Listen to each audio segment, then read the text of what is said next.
Good afternoon, Islanders. This is the first Island in the Sky broadcast, podcast, whatever y'all call it. We are interviewing Chet Ballard, the author of Sidelines.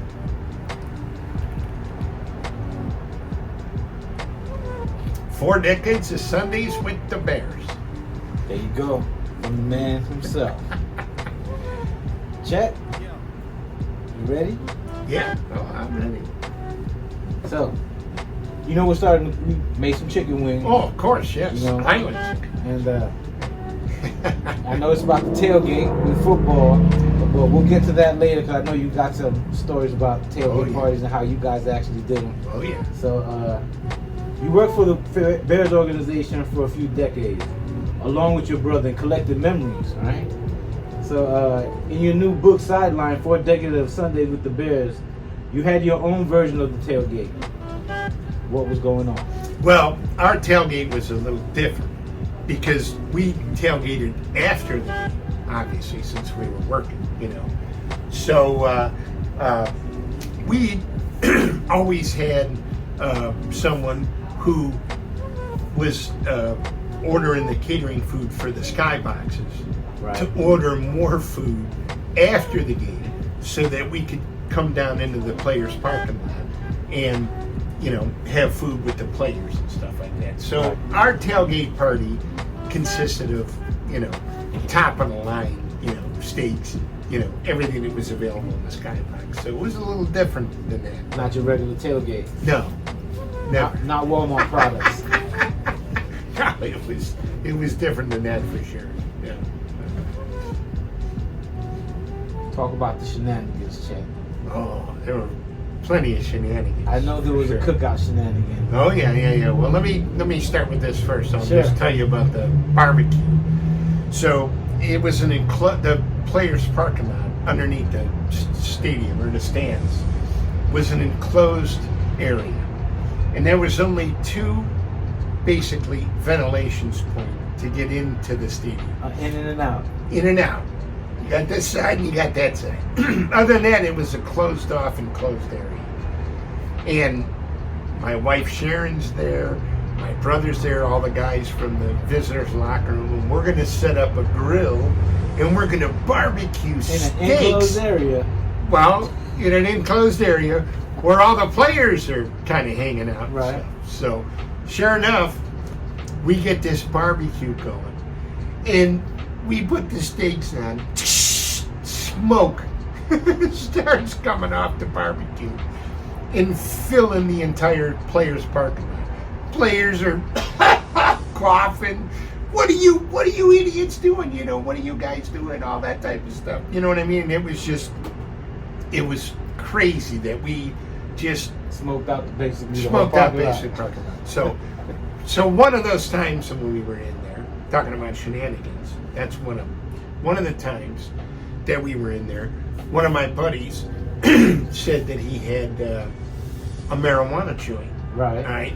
And he says, I'm going to grab a couple players.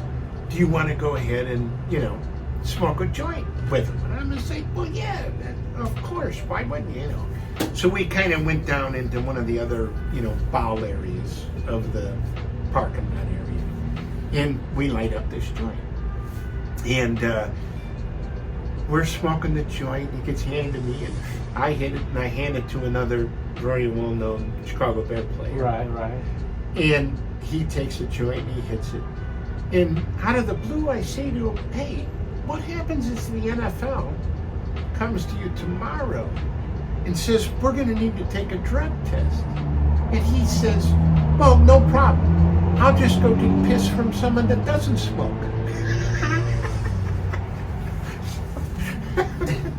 Right. I guess that's one way to be possessed, right? Well, yeah. Right. So I guess they felt comfortable just being letting their head down. We were all being, right. Even though we were on the themselves. visitor side, I mean, you know what I mean. We afterwards had the tailgates with the Bears players, so a lot of them were coming in and out and all that type of stuff. So, yeah, absolutely. We had another experience with another illegal substance that you came across. And Cocaine? And when you little adventures in the locker room, Right. in the book, you know, it gives a little. Well, you got to read the book to see who the name of the player was. Right. But yeah, after the games, I would troll the locker room looking for clubs. I don't know anything. Towels. I don't. Whatever. We just trolled the locker room. It was just a regular. It didn't make a difference, right? Anything that was sitting there. Jerseys, whatever you could come across. Well, you would, right. It was all, to me, it was not, great stuff. But yeah, you never knew, right? So I'm walking, it was a playoff game.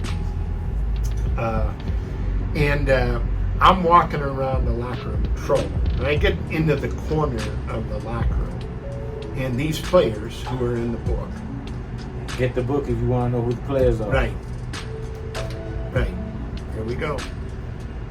Had carved their numbers into the bench, the wooden benches in the locker, which is pretty disrespectful. Yes, sir. I don't care who you think you are, but whatever. I mean, Yeah, that's not. It's pretty disrespectful, right? That's what I see first is the carved numbers into the bench. And then I decided to go ahead and open up their little portals where they put their personal items and stuff like that. And of course, they're always gone after the game, Right. the personal items, but you never know. You open it up, you might find something. If it's something big, you give it to security, whatever, who cares? I open up this box, and there's a bronze vial there with a black top. And anybody, and you don't have to be, someone that does, right, that does, I don't know. Yeah. It's pretty well, So I'm like, holy God, look at this right here. And one of my buddies in the locker room says, Chet, taste it. And I'm like, well, all right. So I undo the black top, put my finger down, swirl it around, go like this. And I'm like, oh my God, it's Coke. And put it back. And like, yeah, I put it back, I shut the counter and, left and whatever. But it was an extremely well-known player's locker who had a history of drug abuse problems, let's just say. So read the book and you'll find out who That's that right. was. Get the details in the book. Exactly. Sideline. Yep. Wow. That's so good. Because when you read it in the book, it's gonna blow your mind. Oh yeah. No, it's huge. Tell us about Uncle Fran and how he put you on to this super unique position that I've never heard of any other team having. Yeah, I mean, it could be, right, when we look back. I mean, obviously I was the first one ever to do that job at Soldier Field. Right. And then when I left in 97, Tom took over. So for 40 years, only him and I ever did that job at Soldier Field. We don't know throughout the entire rest of the NFL if there was anybody that escorted coaches and stuff, but I can pretty much almost guarantee that there were no other brothers in the NFL that ever did that. So there's a story just right there, you know what I mean, about that. But Fran knew everybody. My Uncle Fran knew everybody. He was just one of those guys where wherever you went, it didn't make a difference if you were out of state, if you were in Florida, if you were in Wisconsin, everywhere. Someone would, oh my God, Frank McGirt, yeah, he knew everybody everywhere. So I had been hanging out with Uncle Fran because he was picking us from the week. He didn't have kids, him and his wife Mary, and so we were like his kids, Tom and I. Right. And I was the youngest in the family, so I went a lot more times with Uncle Fran. And Fran hung out at the bars. I mean, that was just Fran. And he bought everybody drinks. He sang like Sinatra. Everybody loved Fran, right? So one time, I don't know, it was like, again, 14 years old. One time since we'd been to, I should set this up. We had been to a lot of other sporting events, and the well-known people at the sporting events were ushers named Andy Frame. They were a very, very well-known, tight-knit, military-type like of organization. You had to wear white gloves. You got inspected ahead of time. It was like the military, right? And when we were younger, we would go to games, and I would always look at these ushers. You know what I mean? It was a big deal. So one time we're in one of the bars talking with Fran, and Fran says, "How would you like to be an Andy Frame?" And I was like, "Yeah, I'd love to be an Andy Frame." And I'm like, "But you got to be 16-year-olds to work. How am I going to go to work for Andy Frame?" And my uncle says, "Don't worry about it. I'll take care of that. I'll take care of that. Right. I know someone with Andy Frame. I'm going to get you a fake birth certificate. You're in." I'm like, "Yeah, all right." So sure enough, It was easy back in those days. 14 years old. Now they got a microscope for you. Oh, security and stuff like that. It's insane. Yeah. But yeah, no car, no nothing. Working, at all events, not just the Bears events. I was working White Sox, Erie Crowd here. Oh, wow. I was an usher. I was doing a lot of things. But, the whole story is about the Bears times. Yeah. So, yeah, that's how it all kind of started. Okay, so you had this awesome job, right? Yeah. When did you know that it was something a little bigger than it was? Because you're like, I know you're helping in the book, getting your buddies into the games and stuff. Right. And it was like, did you feel like you had the keys to the city? It's pretty big for a 14-year-old to have this position. Right. Well, I was 17 when I started walking the coaches. But Okay. at the time, no. Because I was doing a job. I mean, seriously, I was paid to do a job, and I just kind of looked at it like I'm doing a job. It doesn't make a difference who I was walking with or what I was doing. I was doing a job, But you look back on that now and think that I met 150 different head coaches and over 450 different coordinators throughout that time who later on would become head coaches. But it was just... I hate to say play the part, but at 17, I couldn't act like a 17-year-old. I need to be like a grown man. These people had no clue that I was 17-year-olds when I was walking with them and talking to them and stuff. Right. So, no, you know what I mean? I appreciate it. I look back now and say, wow, that was something else. But back then, I was just doing the job. 17, Chet. You basically did kind of have the keys to the city, man. You didn't even really know. No, I had the keys to the kingdom. I'm letting my brothers, sneak over the fence. I'm sneaking them in through the gate and stuff like that. But here's what the big part was, is that I needed to feel like I was a little bit more important than what I actually was. Because I was just an usher. Right. I had the regular uniform. And the more important ushers had chief's hats. All right, it was a white, almost like a Chicago police officer hat that said chief on it. And I said, I gotta. If I'm going around and telling these people let this guy in, or let this person and that person and stuff like that, whatever, they're not going to believe just this usher. So you need to be a chief. Right? So I go down to the Superior Hat Company in Chicago, and I walk in there, who makes the chief's hats, and I said, yeah, I'm here to be fitted for a chief's cap, right? Guy doesn't question anything. I'm ready for him to say, well, who are you? Did you get permission from Andy Frame? Can I see a signed thing that says you need to get fitted for a chief's cap? I'm like, he never said a thing. Okay, I'll have it ready for you in an hour. So like an hour later, I go back and I got this chief's hat. And I'm not a chief, you know what I mean? I'm just Chet, whatever. So the next Sunday, I go back, Soldier Field, and I put the chief's cap on. No one questions one thing about me having the chief's cap, and now I'm the guy. So I can do whatever I want. You made yourself a chief. Yeah, it's in the book. It's a great story in the book. I need to feel. You have to get the book. I need to feel important. If I'm getting these people in and walking the coaches, I gotta feel like somebody. I went got that. From regular usher to chief. That's amazing. Right. Oh my goodness. All right. Let's see.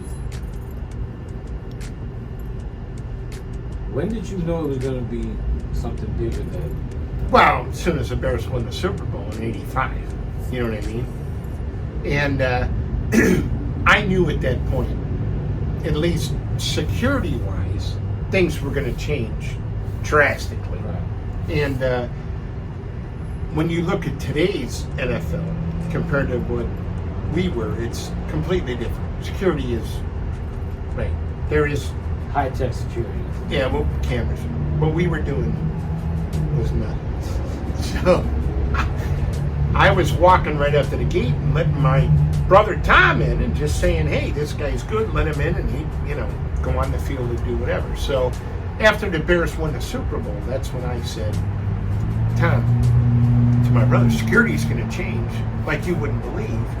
There's no possible way that I can keep just walking up to the gate and letting you come in. You need to get a job with Andy Frame. And Tom got a job at Andy Frame in '86, but he was on the security end of things, which I should have been. I was just an usher. Right. Tom was actually in security, Right. whatever. So he did a lot of, different things and whatever. And then, of course, when I left in '97, Tom took over. But yeah. So that's how things changed a lot after the Super Bowl. So. What about becoming the mayor? Well, that's right.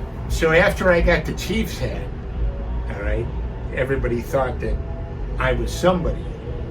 And anything that would happen down there on our side, remember we were on the visitor side, because Right. Bears, all right, so let me tell you a little bit about Bears Alley. I forgot to talk about that. So again, it was just an alley, basically. The visitor side was on this side.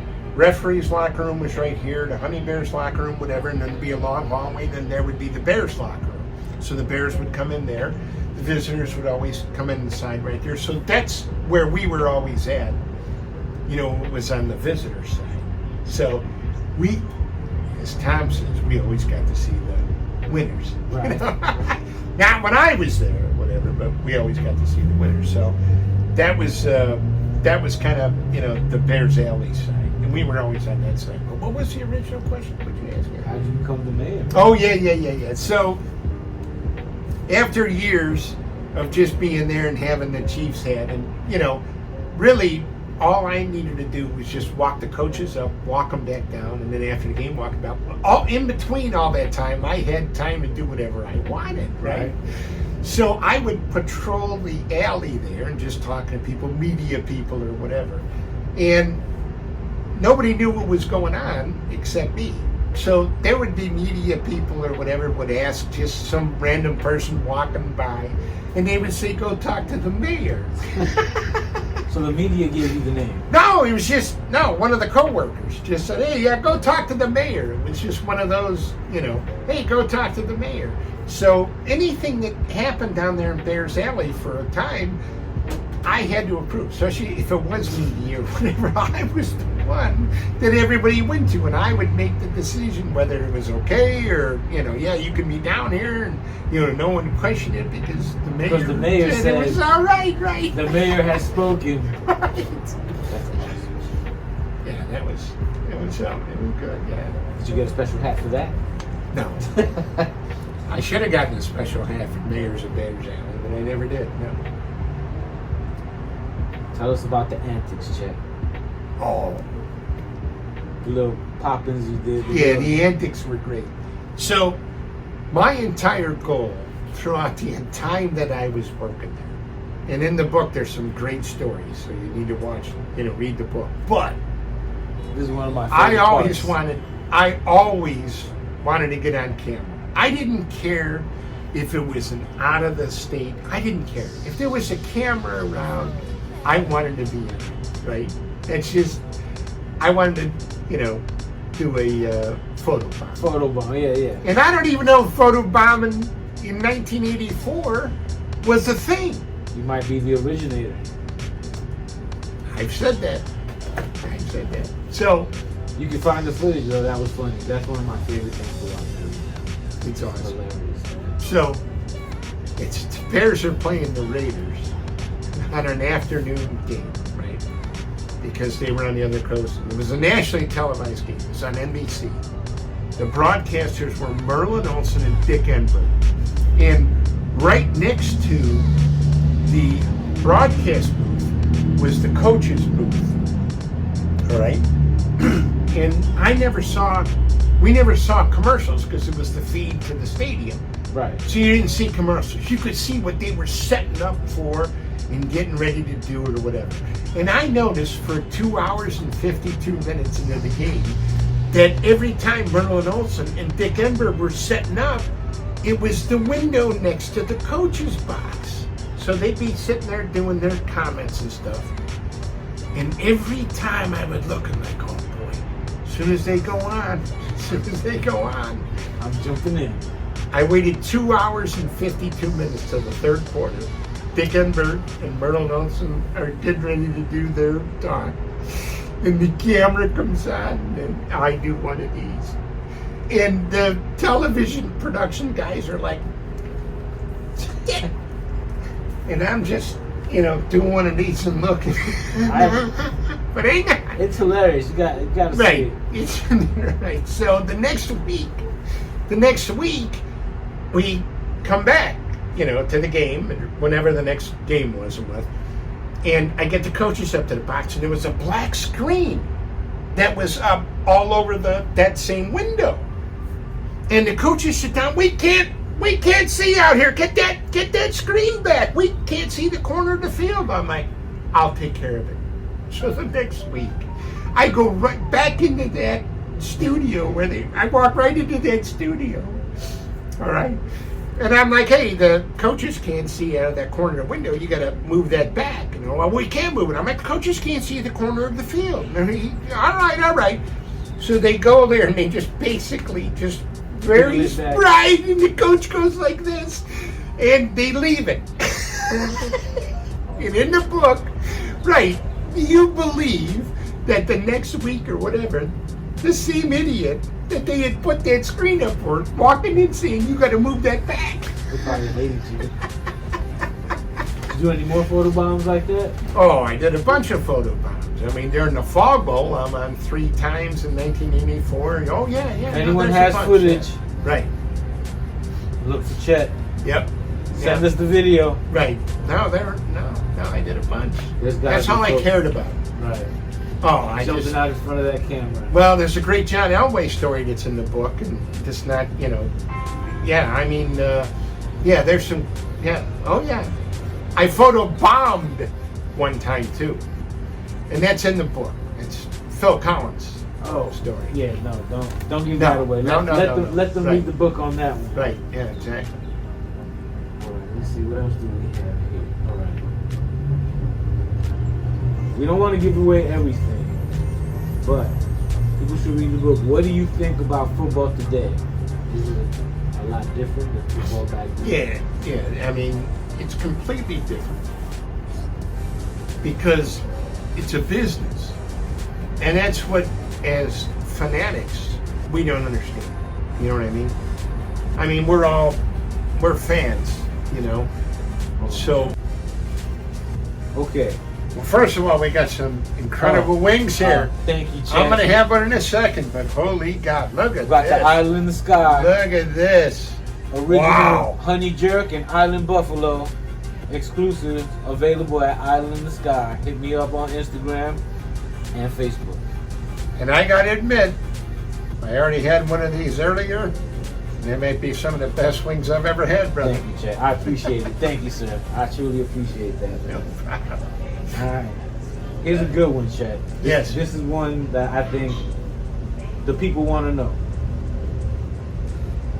What do you think about football today? Do you think it's a lot different, and has money changed the game from what it used to be from when you've been involved? You've been involved for 40 years, so you would know. Right. Back in the day, the NFL football players, as we know today, but back in the day, weren't living off the salary they were making in the NFL, all right? Because they all had separate jobs to support their lives and stuff. So back then, there was the passion to go ahead and put your head on the line, The love concussions. of the Think game. about, that's all it was about back then, okay? Because it wasn't about the money, it was about the love of the game, and it was hurting. Pugilistic gladiators, that's how it was back then. Right. And unfortunately, it's turned into a business, or not turned into a business, but you have the business side of it with the teams and the owners and stuff like that, where, they're paying these players exorbitant amounts of money, and it's changed. There's no loyalty anymore. Loyalty is gone. Yeah. Who's paying Back the in most? the day, they'd stay right. Back in the day, they'd stay there forever. That's why everybody loved teams and everything. Now, You can buy the players. who can give yeah. me the most money? That's where I'll because go. I'm the best. And what's the average paying? It's changed. I'm not saying it's for a bad thing, but it's a business now, and it's a business on the business side of the organization. And it's a business side for the player, because every single player is his own individual. Brand. Right, Their own brand, I'm sorry. Yeah. Yeah, brand, right. Don't make a difference what position you play, you're your own brand. So it's just, I don't think it was like that back in the day. So you definitely see a difference from. Yeah, answer your question, absolutely. All right, Chet. If you look back on your time with the opportunity you had, was there one moment you felt that was truly life changing? Well, all of them is. Think about everything in the book, that I've been through and people I've met and stuff like that. I mean, they were almost life-changing stories every Sunday. But, And obviously, you met the heroes of everyone of the time, from everyone's different team. Like, you got to meet 150 different head coaches and 450 different coordinators, which then became head coaches. So yeah, I mean, I met them a lot, But if I have to go back and say what was the life-changing moment, obviously it was George Mandich and the Browns chicken, because remember George came. It's in the book. right, the chicken story. The Right, it Brown was chicken story. 1982. I'm 17 years old. How could that not have been the life-changing moment, Lee? That's You it know, right there. started it all. Ballard brothers took over the Bears, 1982. That's awesome, man. Yeah. Get the book. So, Read the stories. BallardBearsBook.com. Do you think you appreciate what you were given as much as you do now? Oh, come on. Of course not. Yes or no, yes, whatever. I was 17 years old at the time, and it was a job that I was supposed to do. So to me, I didn't care that I might have a conversation with Michael Jordan or Bill Parcells or Al Davis from the Raiders. You know what I mean? That was my job. That's what I was supposed to do. Right. So at the time, I just did it. There was no nerve. Oh my God. It was the owner of the Los Angeles Raiders, Al Davis, wearing a leather coat. I took him up to the box, gave me 100 hours after the game. It's not in the book, but yeah, you know what I mean? So I was doing the job at the time, so I didn't appreciate it. You know what I mean? Because it was the job. And now you look back and it's like, Lee.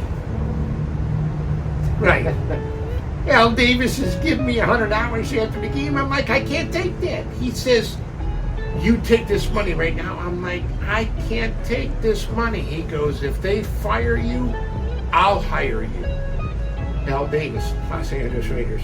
And then, wow. years later, And what Tom? what year was that? well, Because $100 in 1980. it was probably 84. Yeah, 84 when I was on TV. I walked Back Al when Davis. $100 was $100. Like, I can't take that. He goes, you take this money.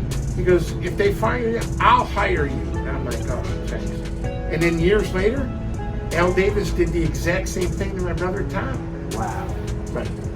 which is not in the book. So there you guys go. There you go. Right. Another tidbit.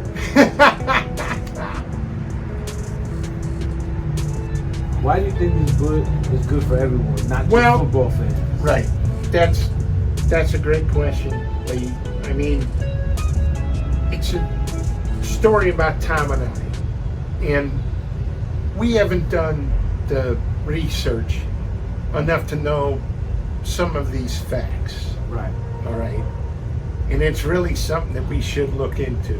But I was the first person ever to walk the coaches up from the box down to the locker room and then back up from 1982 to 1997. Okay. And when I left in 1997, my brother took over that job. So for 40 years, from 1982 to 2022, Tom and I were the only people that ever did that job at Soldier Field. You can't tell me, even if you're not a sports fan or anything, you can't tell me that should be a pretty damn interesting story. Sure. Wouldn't you think? Absolutely. So we put it in a new book. Docu-series to me. Well, so we put it in a new book. Sideline 4 Decades of Sundays with the Bears. We've been selling a lot of copies. Things are going really good. We should keep this going. Absolutely. Absolutely.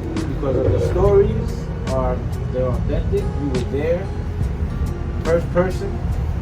I know you like the honey jerk better. Yeah, have a honey jerk. All right. I know that's your Hang favorite. on. I'm gonna have that, and then we're gonna get to the final question, which is very interesting. Take a bite. Oh. Island Buffalo.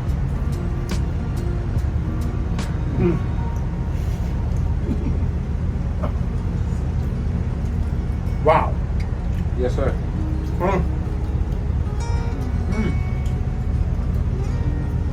Wow. The honey in here really makes it. You know what I mean?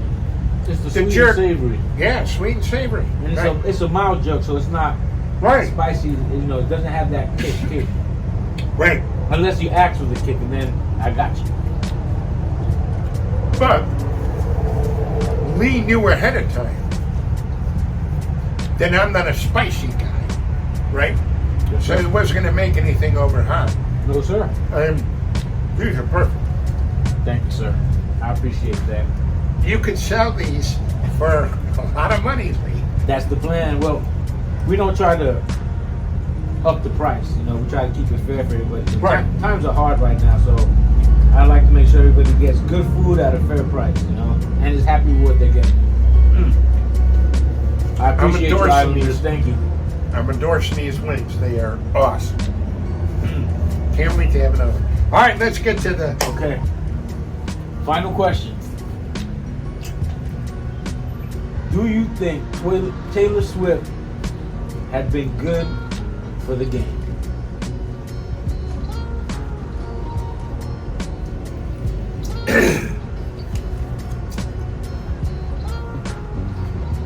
My question, my answer is, I don't know. All right, and I'll get to it. They're selling more seats now. They're got more views. Right. Kids that never been involved in football or the sport before, now all of a sudden Right. interested in football. So I'm just wondering. Yeah. So I'm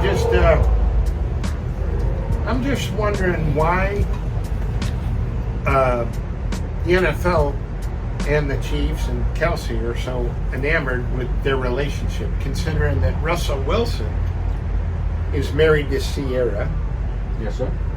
Simone Biles is married to Jonathan Owens. Yes, sir. Green Bay Packers. Ashton Kutcher and Mila Kunis are very, very well-known Bears fans and have been on the sidelines. How come they're not showing them on TV every week? How come all those years Russell Wilson has been married to Sierra that they never showed her in the box when he was playing with Seattle or Denver? How come this year Simone Biles, most decorated Olympic gymnast in the history. Okay, Simone Biles. Yes, sir. Amazing. Married to Jonathan Owens. She's of the an Green Bay athlete. Packers. She's an athlete. Was she not going to the games? Yes, she was. Oh, you think so? Did we see her on camera? Do we have proof? So, tell me, why are they so enamored with Taylor Swift and showing her on TV in the box? Do you think they still feel bad for her for what Kanye did at the MTV Awards, and they're just like, we're just gonna take it to the top? I don't know. I don't know. I mean, yeah. Is there after that incident, Taylor Swift went through the roof, and of course she won a MTV award that night or whatever. But that really catapulted her career, correct? Yeah. Right. So I'm just wondering why, how many X amount of years later, that it's the most important thing in an NFL game is to show her. I don't know.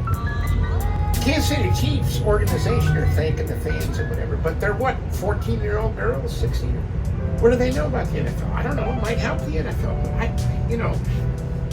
The bottom line question is it's ludicrous that they're showing her in the box. There's no reason. Why?